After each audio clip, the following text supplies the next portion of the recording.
Bonjour, bon matin. J'espère que vous allez bien. Donc, partie 2 de ce matin.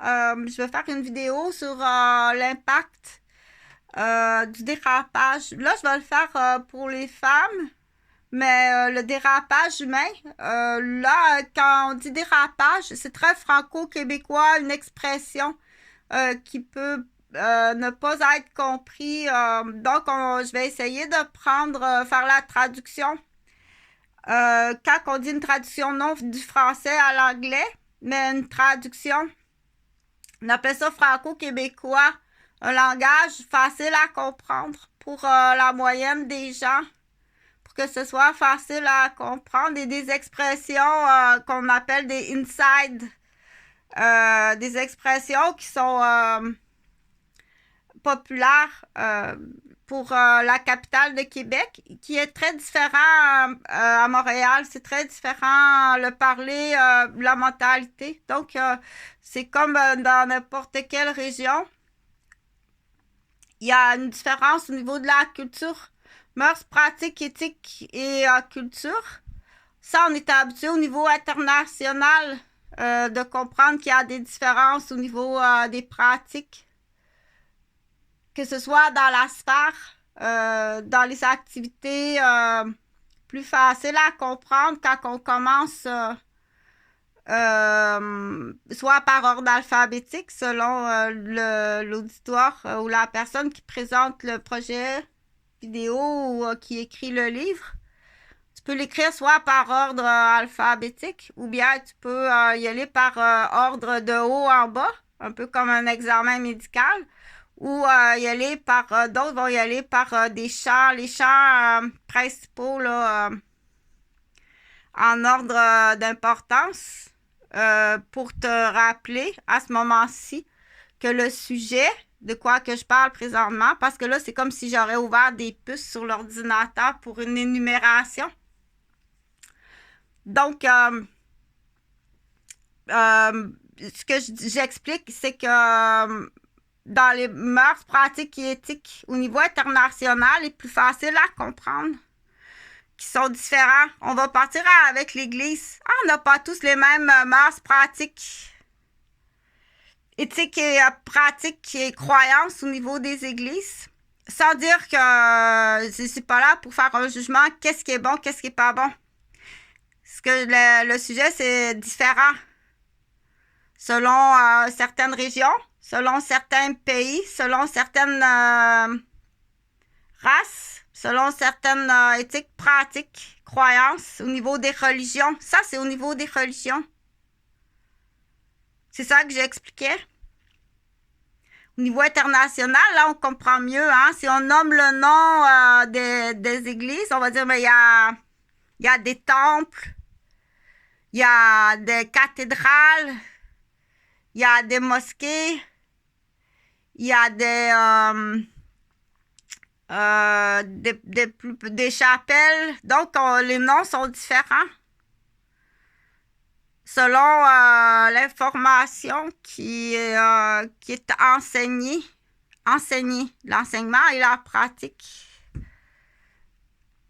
Donc, ça, je parlais de ça. C'est comme une puce sur l'ordinateur, là. Pourquoi je parlais de ça? C'est plus facile à comprendre au niveau international en prenant l'exemple des pratiques religieuses pour expliquer qu'on a non seulement que dans la sphère des pratiques religieuses internationales, mais il y a d'autres sortes de pratiques. Il y a des pratiques de sport, on fait du sport, il y a des pratiques de différentes sortes. Il y en a qui adorent la lecture. Ils vont lire différents goûts de livres, des bandes dessinées, des livres de géographie, des livres d'histoire. Ça, c'est des pratiques différentes. Si la personne aime lire, ses pratiques, c'est la lecture. Donc, mais qu'est-ce que vous lisez? Moi, dans l'exemple, il lit des bandes dessinées, des revues comiques, des Archie, des Tintins. Donc, il peut aussi aller à l'église. Donc, le sujet, c'est de quoi? Le sujet, tout début, en partant, j'ai dit le dérapage. Donc, pour arriver au niveau local, pourquoi je t'ai rendu à ce niveau de la conversation? Si tu suis pas, si tu trouves que je suis décousue, si tu trouves que je suis incohérente, c'est toi qui es trop jeune. Donc, sors de la classe et va repasser ton examen d'équivalence pour trouver à quel âge, dans quelle classe tu dois aller. Si tu trouves que tu comprends rien, c'est toi qui as pas... Ça sera en anglais ou en allemand, tu comprendrais rien non plus. Donc, tu n'as pas l'instruction, l'éducation, le savoir pour écouter ça. J'en suis vraiment triste. C'est là qu'on dit, fais rien. Tiens tes mains, croise tes pieds pour pas donner des coups de pied, mets tes mains dans tes poches, donne pas de coups de poing. Pour pas que tu sois face à l'insulte. C'est pas une insulte, face à la réalité.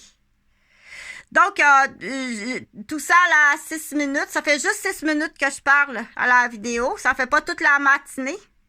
Pour dire que là, présentement, je suis dans mon local de travail à la capitale de Québec, au 353 rue des Chênes Ouest, appartement 6 au 3e étage, la 2e porte. Un bloc qui appartient à 2 policiers, Jean-Philippe Pichette et Stéphane Ferland. Donc, bon matin, en tant qu'infirmière, donc je suis infirmière. Et je suis aussi étudiante à la faculté de médecine à l'Université Laval, dans un volet santé sexuelle. L'année passée, j'étais en droit, connaissance générale du droit. J'ai plusieurs formations, bien entendu. Je suis infirmière, ça fait au-dessus de 30 ans que je travaille avec les citoyennes du Québec. Donc, j'ai travaillé pas mal dans tous les milieux, là, c'est-à-dire dans les centres hospitaliers, à l'hôpital Maisonneuve-Rosemont, centre d'accueil pour personnes âgées, où j'étais, je faisais des gardes de 72 heures. J'avais la responsabilité, ce qu'on appelle gérante, le seul employé dans l'édifice, avec 72 heures de garde, pas juste être gardien, mais s'occuper de toute la maisonnée, les soins des patients, les médicaments, les repas, préparer les repas, faire cuire les repas, servir les repas, ramasser les assiettes, nettoyer les assiettes, les chaudrons. S'occuper du ce qu'on appelle la comptabilité du garde-manger. Le ménage, laver tous les planchers. C'est pas juste garder assis, là. Assis puis garder la porte d'entrée. Non, non, c'est pas ça. C'est pas ça. C'est 72 heures de garde avec toutes les tâches de la maisonnée. Donc, tu couches sur place à Sainte-Thérèse de Blainville avec mon patron, monsieur Jean Major, qui est lui aussi infirmier, qui a une formation de comptable à la base. C'est un homme qui a sa comptabilité. Il est comptable. Après ça, il a fait un cours d'infirmier. Et puis maintenant, à l'époque, il était propriétaire d'un centre pour personnes âgées. Propriétaire où moi, je travaillais des 72 heures de garde. Et aussi, il travaillait comme infirmier pour arriver monétairement. Et sa femme aussi travaillait. Les deux étaient infirmiers. Donc, c'est beaucoup de travail. Il n'y a personne qui aime ça se faire voler. Ni ses biens, ni se faire démolir ses entreprises, ni se faire démolir la santé, ou se faire démolir